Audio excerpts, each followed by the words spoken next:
ناظرین کرام، آج ہم ایک ایسی بابرکت رات کے بارے میں بات کرنے جا رہے ہیں جسے شب برات کہا جاتا ہے۔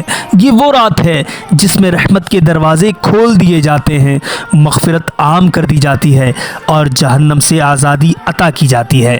شب برات یعنی 15ویں شعبان کی رات، اسے لیلۃ البراءت بھی کہا جاتا ہے، یعنی گناہوں سے نجات کی رات۔ شب برات کی فضیلت حضرت عائشہ صدیقہ رضی اللہ تعالیٰ عنہ فرماتی ہیں کہ میں نے ایک رات نبی پاک صلی اللہ علیہ وسلم کو بستر پر نہ پایا۔ میں ڈھونڈنے نکلی تو دیکھا کہ آپ صلی اللہ علیہ وسلم جنت البقیع میں تشریف فرما ہیں۔ آپ صلی اللہ علیہ وسلم نے فرمایا، اللہ تعالیٰ شعبان کی 15ویں رات آسمان دنیا پر جلوہ فرماتا ہے اور قبیلہ کلب کی بکریوں کے بالوں سے بھی زیادہ لوگوں کی مغفرت فرما دیتا ہے۔ سوچئے، اتنی بڑی تعداد میں گناہ گاروں کی بخشش، یہ رات معمولی نہیں، بہت عظیم رات ہے۔ اس رات اللہ تعالیٰ کن لوگوں کو نہیں بخشتا؟ ناظرین کرام، رحمت عام ہوتی ہے مگر چند بدقسمت لوگ ایسے ہیں جن کی مغفرت روک لی جاتی ہے۔ شرک کرنے والا، دل میں کینہ رکھنے والا، رشتہ توڑنے والا، والدین کا نافرمان، زانی، شرابی، تکبر کرنے والا۔ یہ وہ لمحہ ہے کہ ہم اپنے دل کا جائزہ لیں کہ کہیں ہم ان لوگوں میں شامل تو نہیں۔ شب برات میں ہمیں کیا کرنا چاہیے؟ یہ رات جاگنے، مانگنے اور رو لینے کی رات ہے۔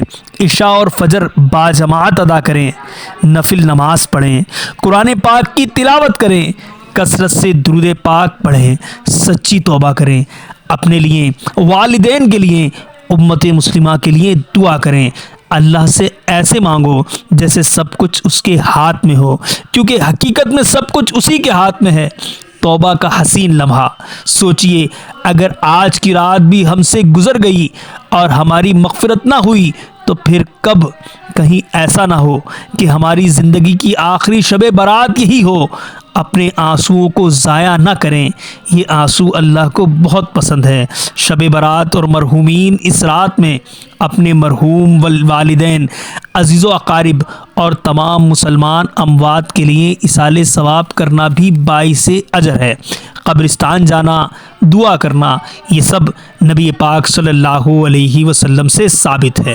ناظرین کرام، شب برات کو رسم نہ بنائیں بلکہ اپنی تقدیر بدلنے کی رات بنائیں۔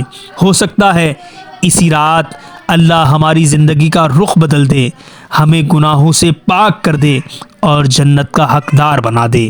آخری دعا، یا اللہ ہم سب کو اس شب کی برکت نصیب فرما، ہماری صغیرہ کبیرہ گناہوں کو معاف فرما، ہمیں جہنم سے آزادی عطا فرما اور ہمیں اپنی رضا والے کاموں کرنے والا بنا۔